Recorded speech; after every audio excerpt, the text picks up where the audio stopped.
우리 앞에 분, 뒤에 분하고 인사하겠습니다. 참 잘 오셨습니다. 예, 오늘 우리 찬양대 두 분, 우리 김미경, 예, 우리 김순옥 권사님 이렇게 함께 또 찬양하셨는데 뜨겁게 박수 한번 부탁드리겠습니다. 우리 앞에 분, 뒤에 분하고 인사하겠습니다. 세상의 소망이 되시기 바랍니다. 예, 마지막으로 인사하겠습니다. 세상에 힘을 주는 인생이 되시기 바랍니다.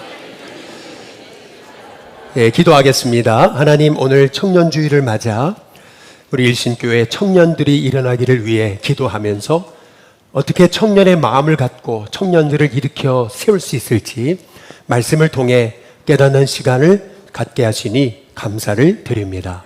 3포, 5포, 7포, N포 시대라고 하는 이 청년들이 절망을 밥 먹듯 먹는 인생들이 아니라 하나님 안에서 소망을 밥 먹듯 먹어서 이 땅을 살리는 현존하는 미래들이 되는 청년들이 될 수 있도록 인도하여 주옵소서. 청년들이 살 때 이 민족이 살아나는 은혜가 있게 될 줄로 믿습니다. 우리 믿음의 선조들이 그들에게 아름다운 믿음의 본을 보여 이렇게 살아야 되겠구나, 삶의 모범이 되는 저희들이 되도록 인도하여 주옵소서. 말씀 듣기 원하오니 성령께서 우리 가운데 말씀해 주옵시기를 간절히 원하옵고 예수님의 이름으로 기도드리옵나이다. 아멘. 기독교의 발흥이라는 책이 있습니다. 이 책은 신학자의 책도 아니고요, 목회자의 책도 아닙니다. 신학교에서 아이들을 가르치고 있는 교수의 책도 아닙니다. 이 책은 미국의 유명한 사회학자인 로드니 스탁이라고 하는 분이 초대의 교회, 초기 교회의 그리스도 교회를 보면서 어떻게 이 초기 교회가 아주 열악한 환경을 딛고 폭발적으로 성장할 수 있었을까, 그 원인을 밝혀낸 아주 사회학적인, 고고학적인 자료인 거죠. 1세기, 2세기, 3세기, 4세기에 거쳐가지고 초기 기독교는요, 그렇게 환경이 안 좋았음에도 10년 단위로 쪼개서 본다면 40% 이상 폭발적으로 성장했다는 겁니다. 보통 이단 같은 경우 교주가 살아있을 동안에만 부흥했다가 교주가 죽으면 사그라듭니다. 대표적인 게 통일교고 앞으로 신천지도 그렇게 되겠죠. 교주가 사라지면, 리더가 사라지면 그들이 거품같이 일어났지만 그 거품이 빠지는 것이 이게 이단의 현상인 거죠. 그런데 초기 기독교는 예수님 십자가에 죽으시고 부활하셨어요. 승천하셨습니다. 그런데 1세기, 2세기, 3세기, 4세기에 걸쳐서 초기 기독교는요, 폭발적으로 성장했어요. 그 성장의 비결이 어디 있었을까를 연구하는 것입니다. 그 연구의 핵심은 뭐냐면은 초대교회 성도들에게 1세기, 2세기, 3세기, 4세기 사는 동안 두 번의 아주 큰 전염병이 왔는데, 그 전염병이 왔을 때 초기 기독교인들은 죽음을 불사하고 전염병에 걸려 죽어가는 영혼을 몸바쳐 그들을 돌보더라는 겁니다. 아니, 사람에게 생명은 하나뿐이잖아요. 다 살려고 하는 건데 초기 그리스도인들은 죽음을 불사하고 그 죽어가는 영혼 곁에서 그들을 돌보고 섬기고 그들을 살려내는 일들을 하더라라는 얘기입니다. 그러면 초기 기독교가 어떻게 그렇게 죽음을 불사하고 희생하고 헌신하는 믿음의 삶을 살았을까? 이제 그 이유는 그들에게 있었던 부활신앙 때문이라는 거죠. 우리는 이 땅에 잠시 살지만 저 하늘에서 영원히 살 것이고, 우리는 이 땅에서 죽어도 주님 다시 오시는 날 부활하게 될 거다. 이것이 관념적인 신앙이 아니고 그들의 삶의 실제였다는 것이죠. 그 부활신앙이 초기 그리스도인으로 하여금 전염병조차도 두려워하지 않는 그런 믿음의 사람으로 세우게 된 원인이었다라고 하는 거죠. 저는 우리 일신교회 성도님들에게도 부활신앙이 여러분의 가슴 속에 실제가 되시는 은혜가 있게 되시기를 주님의 이름으로 축복합니다. 그런데 이 기독교의 발흥이 말하고 있는 것은 그거예요.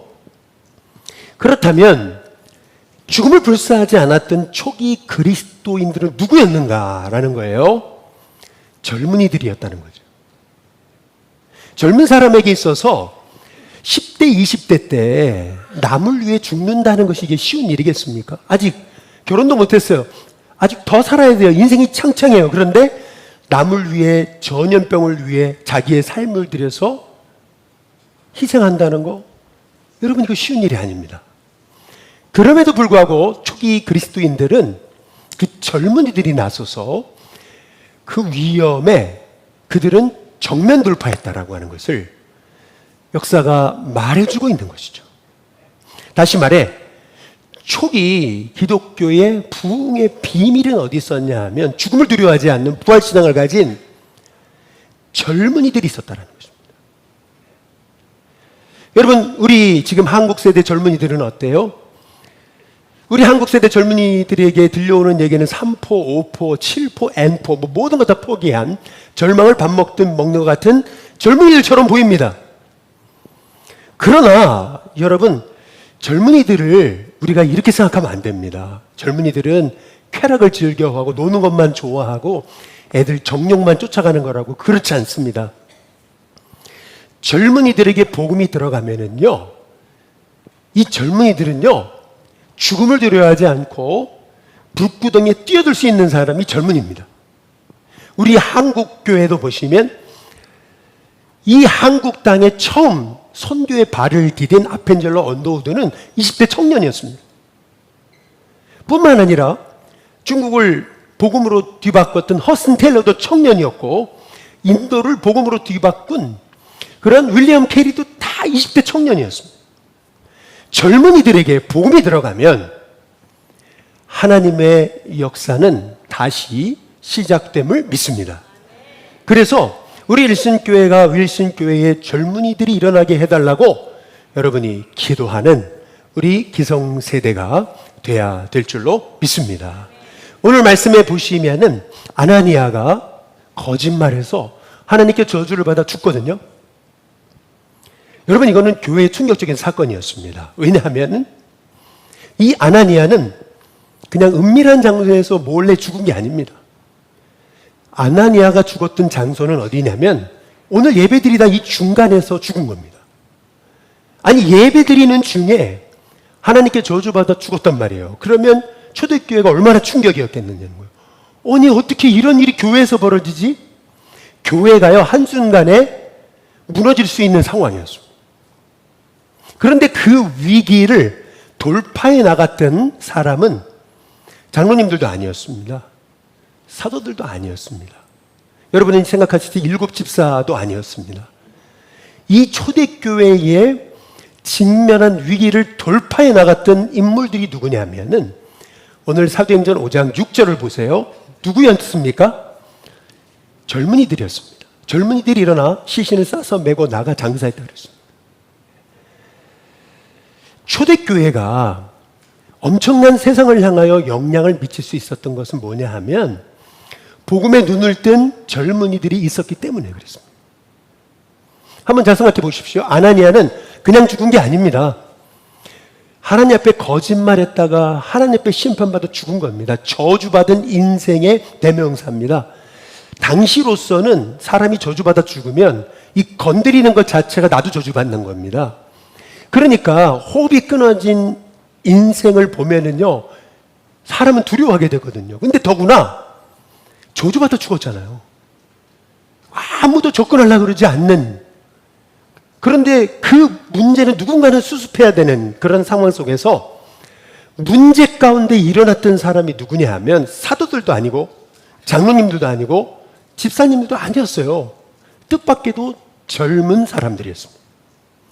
여기 젊은 사람들이 일어나 시신을 싸서 메고 나가 장사했다 그랬습니다. 다섯 동사가 나옵니다. 그런데 이 다섯 동사는 수동태가 아닙니다. 능동태입니다. 능동태가 말하고 있는 것은 뭐냐 하면 그들이 마지못해 억지로 시키니까 그냥 쭈뼛쭈뼛대면서 그 시신의 장례를 치루었음을 의미하는 게 아닙니다. 능동태라고 하는 것이 의미하는 것은 뭐냐면 그들은 자발적으로, 주도적으로, 능동적으로 교회가 어려움을 당했을 때 이거는 우리의 일이다 라고 생각해서 그 시신을 싸서 메고 나가서 기드론 골짜기에 장사했다라고 성경이 말하고 있는 것입니다. 저 어렸을 적에 보면 장례는 누가 치르셨냐 하면 지긋이 연세 드신 어르신들이 인생의 마지막을 앞두고 사람들의 장례를 치루었던 것이 제 기억입니다. 아니, 젊은 사람들이 그렇게 하는 걸 본 적이 없습니다. 그런데 초대교회는 아나니아가 저주받아 죽게 됐을 때 그 저주받은 인생의 대명사처럼 보이는 아나니아를 직접 손으로 터치해서 싸매고 들쳐업고 그리고 나가서 장사를 지냈습니다. 여러분, 이것이 의미하는 것이 뭘까요? 초대교회의 젊은이들은요, 두려움을 불사하고 교회를 위해서 자기의 삶을 드리는 젊은이였다는 것입니다. 저는 우리 일신교회 젊은이들 가운데 이런 젊은이들이 일어나도록 여러분 기도해 주시기를 주님의 이름으로 축복합니다. 여러분, 젊은 아이들이요, 뭐 허람방탕하고 노는 것만 좋아하고 맨날 주일 성수하지 않고 11조 안 하고, 그리고 애들은 늘 정욕만 쫓아 살아가는 존재가 아닙니다. 이 젊은이들에게 말씀이 들어가면 이 아이들만큼 삶을 복음을 위해 희생하는 사람도 없어요. 오히려 어른들이 이리 재고 저리 재는 거죠. 청년들은 재지 않아요. 청년들은요, 한번 복음이 들어가면요, 그게 전부인 줄 알고 그냥 불나방처럼 불 속에 뛰어듭니다. 여러분, 우리 일신교회가 이런 청년을 일으키는 교회가 되어야 될 줄로 믿습니다. 이 아나니아가 죽었을 때 그 아내는요, 아마 그 자리에 없었던 것 같아요. 한 3시간 후에 삽비라, 그의 아내가요, 그동안 벌어진 일을 아무것도 알지 못하고 성전에 들어왔어요. 예배 자리에 들어왔어요. 근데 똑같이 남편처럼 거짓말합니다. 그래서 하나님께 죽임을 당합니다. 아니, 한 명도 아니고 2명이나 예배드리다가 저주받아 죽은 인생이 연거푸 생겼어요. 그러니까 초대교회가 얼마나 아주 그냥 동요했을까요? 아마 초대교회에 처음 있었던 가장 큰 시험이 있을 거예요. 그런데 그때 이 삽비라의 시신마저 잘 입관하고 장례를 치러줄 뿐만 아니라 남편 곁에 그렇게 장사를 치루어줬던 사람이 누굴까요? 우리 사도행전 5장 10절을 보시면 이렇게 얘기하잖아요. 젊은 사람들이 들어와 장례를 막 마치고 들어온 거예요. 그런데 아니, 삽비라가 죽어 있는 것을 보고 또 다시 어떻게 했어요? 메어다가 그의 남편 곁에 삽비라도 장사해 줬다. 여러분, 이것이 오늘 성경이 우리에게 알려주고 계시는 초대교회 부흥의 비결이었다는 겁니다. 여러분, 이 젊은이들의 이 가능성을 여러분, 우리는 간과하면 안 돼요. 왜냐하면 젊은이들은 현존하는 미래입니다. 그러니까 젊은이들이 지금 아름다운 씨앗을 심고 있다면 그들은 미래의 한국 교회, 여러분의 가정 가문, 이 민족을 살리는 위대한 인물이 되게 될 줄로 믿습니다. 그런데 이 청년들이 아름다운 씨앗을 심지 않고 허랑방탕하게 살게 된다면 그들은 미래에 거둘 것이 없는 인생이 되고 말 것입니다. 그래서 청년들에게 너희는 현존하는 미래다. 지금 힘들더라도, 앞이 안 보이더라도 믿음의 선한 씨앗을 심어야 된다. 최선을 다해 살아야 된다. 그러면 하나님이 너희를 도우실 거다. 여러분, 이런 메시지를 우리 기성세대가 젊은이들에게 주어야 될 줄로 믿습니다. 우리는 여기서 어떻게 초대교회가 이런 훌륭한 젊은이들을 일으킬 수 있었는가? 그 원인을 우리는 3가지로 발견하게 되는 거예요. 오늘 말씀을 통해서. 먼저 첫 번째는 뭐냐면은 초대교회 기성세대가 다음 세대의 믿는 자들의 본이 되었다는 거예요. 젊은이들은요, 딱 흔들 수 있는 깃발이 있으면은요, 거기에 생명 거는 게 젊은이에요. 그런데 이 시대는 따라갈 인물을 찾기가 어려운 시대잖아요. 그렇지 않아요? 여러분, 어둠이 강렬한 것은요, 어둠이 강렬해서 그런 게 아니고 빛이 없어 그런 거거든요. 이 말의 의미는 뭐냐면, 빛이 일어나면 그러면 수많은 젊은 빛들이 일어나게 되는 줄로 믿습니다. 그래서 저와 여러분이 기성세대로서 우리 젊은 세대들에게 믿음으로 산다는 건 이런 것이다, 여러분, 가르치는 하나님의 종들이 돼야 될 줄로 믿습니다. 지금부터 100년 전 J.C. 라일이라고 하는 영국의 아주 유명한 성경학자는 하나님의 청년들에게라고 하는 책을 썼습니다. 저는 오늘 말씀을 준비하기 위해서 그 책을 다 읽어봤는데요. 근데 그 책을 읽으면서 제게 가슴에 이렇게 확 와닿는 게 있었어요. 그게 뭐냐면, 지금부터 100년 전 영국 시대 이 J.C. 라일이 청년들에게 쓰는 이 책에서 이 J.C. 라일이 뭐라 그러는지 아십니까? 지금 이 영국 사회에 청년들 중에 하나님을 믿는 청년들을 찾아볼 수가 없다. 그래서 내가 이 책을 쓰는 거다, 이렇게 얘기를 합니다. 저는 오늘 일부 때 청년들에게 이 얘기를 하면서, 왜 청년들은 다 이단에 있고 왜 청년들이, 믿음의 청년들이 없다고 그러느냐, 정말 없느냐, 아니지 않느냐. 청년들이 다 이단에 있다는 얘기는 그 이단에 있는 청년들이 다 자기 신앙을 드러내고 다 그들이 나는 신천지다, 나는 하나님의 교회다, 다 자기를 드러냈으니까 사람들이 아는 거지. 우리 믿음의 기존 교회의 청년들은 내가 믿음의 사람이라는 걸 드러내고 있느냐. 이제부터 믿음의 사람이라는 걸 드러내라, 세상에서. 그리고 떳떳하게 복음 전하고 떳떳하게 믿음으로 살아라. 제가 그런 얘기를 했습니다. 여러분, 저와 여러분에게 있어서도 세상 속에서 여러분이 크리스찬이라고 하는 사실을 떳떳이 드러내면서 사시기를 주님의 이름으로 축복합니다. 지난주에 우리 전교인 야외 예배가 있었잖아요. 그때 옛날에 우리 교회를 다니시던 집사님 한 분이 탑차를 가져오셔가지고 우리 교회 짐들을 날라주셨어요. 우리 성가대에 그 형제가 계신데, 이분이 탑차를 가져오셔가지고 짐들을 날라주시니까 아마도 누가 우리 마목사님한테 얘기를 했나 봐요. 저분이 이제 일신교회 다시 오실 거라고. 그래서 우리 마목사님도 순진하시지, 그분한테 그랬대요. 우리 일신교회 다시 오실 거면서요? 다시 오실 거라면서요? 이러니까 그분이 그러더래요. 묻지 않았는데 이런 얘기를 하더라는 거예요. 실은 제가 저희 교회에서 맡고 있는 게 많아가지고 제가 일신교회 못 옵니다.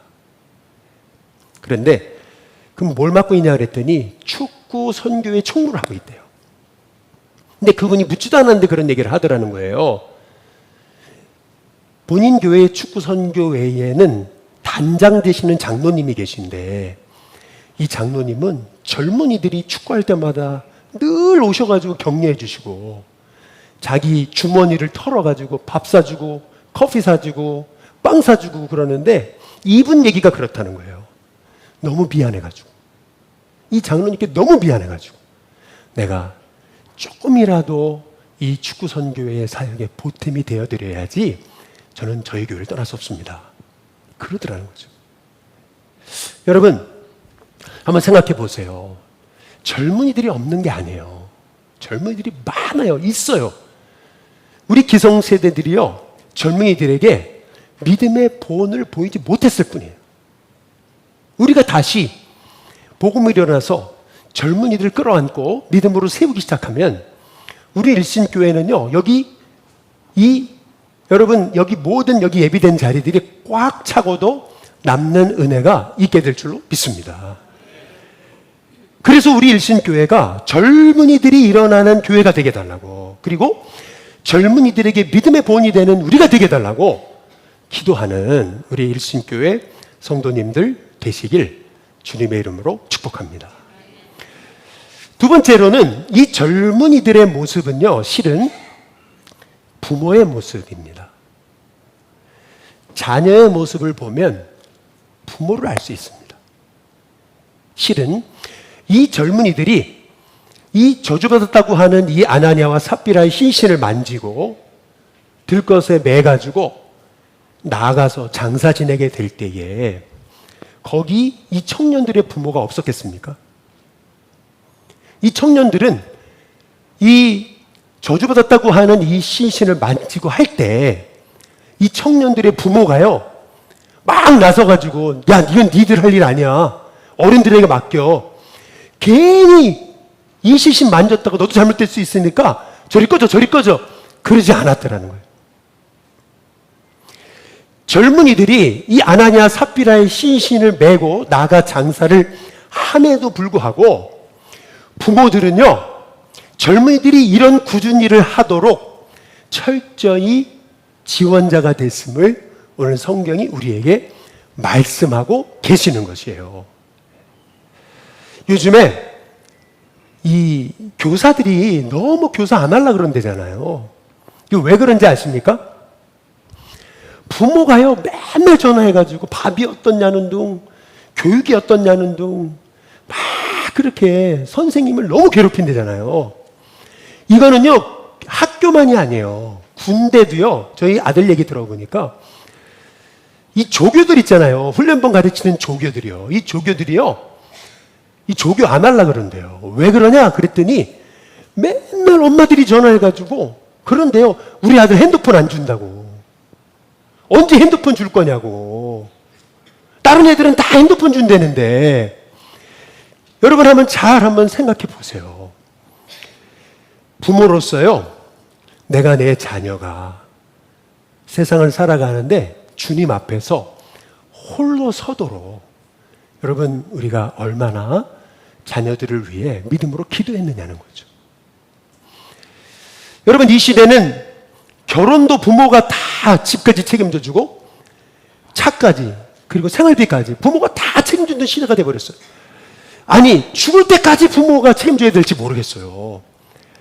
여러분 이런 시대가 돼서는 우리 자녀들이 세상에서 홀로 서기 할 수 없어요. 우리는 믿음의 부모로서 자녀들의 실패하는 것을 볼 수 있어야 돼요. 두려워하지 말아야 돼요.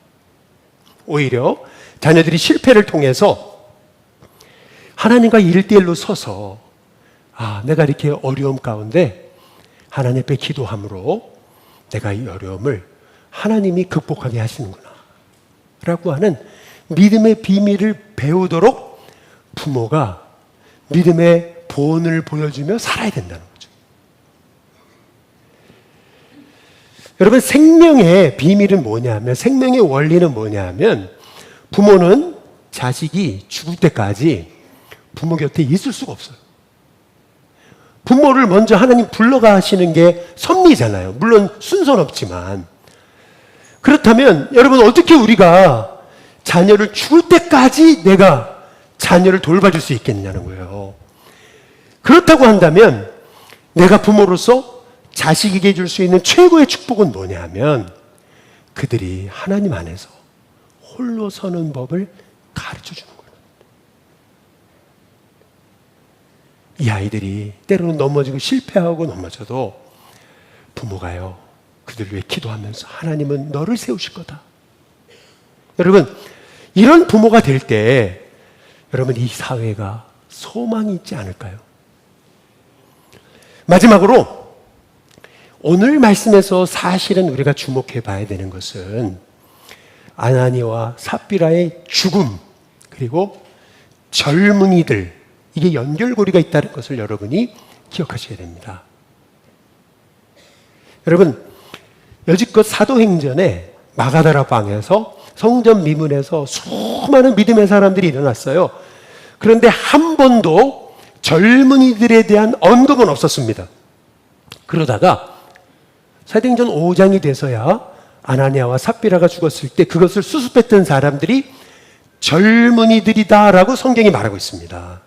여러분 이것이 의미하는 게 뭘까요? 지금 성경은 죽음과 젊은이를 연결하고 있는 겁니다. 여러분 젊은이라고 하는 인생은요 사실 생명이 가장 왕성할 때입니다. 생명이 가장 왕성할 때. 어찌 본다면은요, 꽃으로 본다면 가장 아름다울 때. 여러분, 그때가 젊은이의 시절입니다. 그렇기 때문에 이 젊은이들은요, 한 번도 죽음이라는 것을 생각해 보지 않는 거예요. 나에게는 많은 생명이 남아있다고 생각하는 거죠. 그러나 오늘 성경이 말하고 있는 것은 뭐냐면요, 여러분, 죽음과 우리 사이는요, 여기 카페트처럼 한 걸음 사이에 있습니다. 젊다고 하나님 안 부르시는 것도 아니에요. 여러분, 언제 우리가 하나님 앞에 부름받을지 아무도 몰라요. 얼마 전에 저희 아들 같이 군생활을 했던 선배인데, 연세대학교 다니고요, 카투사를 했던 선배가 있는데요, 그 선배가 간암에 걸린 거예요. 20대 초반입니다. 여러분, 생각을 해보세요. 젊은 나이에 간암에 걸려서 이제 간암 수술을 받아야 됩니다. 얼마나 그가 인생에 절망이 찾아갔을까요? 여러분, 우리 인생에서요, 사실은 죽음은 멀리 있지 않습니다. 더구나 오늘 이 성경이 말하고 있는 것은 뭐냐면은, 여러분, 아나니아 삽비라는 사실은요, 죽음의 모범이 되는 죽음이 아닙니다. 아나니아와 삽비라의 시신을 장사하면서 여기 청년들이 그런 생각을 했을 거예요. 2번이나 장사를 치렀잖아요. 똑같은 청년들이 장례를 치르면서요, 이 시신을 운구하면서 이 청년들은 그런 생각을 했을 거예요. 이렇게 살지 말아야지. 아나니아처럼 살지 말아야지. 삽비라처럼 살지 말아야지. 여러분, 저와 여러분의 인생도요, 두 종류의 인생이 있는 거예요. 나의 삶과 죽음이 이렇게 살지 말아야지 하는 인생이 있고요, 이렇게 살아야지 하는 인생이 있다는 거죠. 여러분은 어떤 삶의 본을 보이며 살고 싶으시냐는 거죠. 여러분, 하나님이 우리에게 남겨주신 인생의 시간은 길지 않습니다. 다 허송세월한 다음에 나중 가서야 주님의 이름으로 살고 싶어도 살 수 없습니다. 따라서 우리가 젊음이 있을 때, 생명이 있을 때, 지금 힘이 있을 때 주님을 위해 살아야지만이 우리의 삶이요, 아나니아 삽비라처럼 이렇게 살지 말아야지, 이렇게 살지 말아야지 하는 인생이 아니고, 이렇게 살아야지 하는 복된 인생이 되게 되는 줄로 믿습니다. 사도 바울에게 있어서 인생의 이정표가 됐던 죽음이 있어요. 그 이정표가 됐던 죽음이 누구냐면 스데반의 죽음이었습니다. 성경은 이렇게 얘기하고 있어요. 사도행전 7장 한번 58절을 보시면은, 한번 같이 한번 읽어볼까요? 같이 읽습니다. 시작. 성 밖으로 내치고 돌로 칠세 증인들이 옷을 벗어 사울이라 하는, 누구요? 청년의 어디 앞에요? 발 앞에 두니라.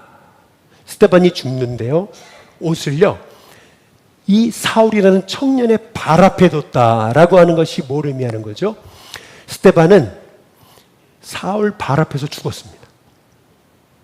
그러니까 이 사울은요, 스데반의 죽음을 보면서 엄청난 충격을 받은 겁니다. 어떻게 사람이 저렇게 죽을 수 있지? 돌에 맞고 끌려나가가지고 그렇게 집단 폭행을 당하고 옷이 다 벗겨지고 사람들이 막 그냥 이 죽일 놈 해서 죽이는데도 어떻게 저렇게 마지막 순간까지 저들을 용서해달라 그러면서 어떻게 저런 선한 죽음을 죽을 수 있었는가? 이 사울에게 있어서는 스데반은 죽음의 이정표였던 거예요. 이 스데반과 같은 죽음의 이정표가 됐던 인생이 있었기 때문에 사울과 같은 위대한 인물이 일어설 수 있었던 거죠. 하나님은 지금 우리에게 도전하시는 거예요.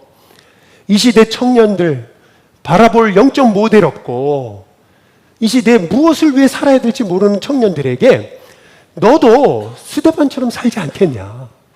하나님이 우리에게 도전하시는 줄로 믿습니다. 지난 금요일 이춘자 권사님의 그 중환자실에 들어갔어요. 기도해 드리고 대화를 요청해도 아무 대답이 없었어요.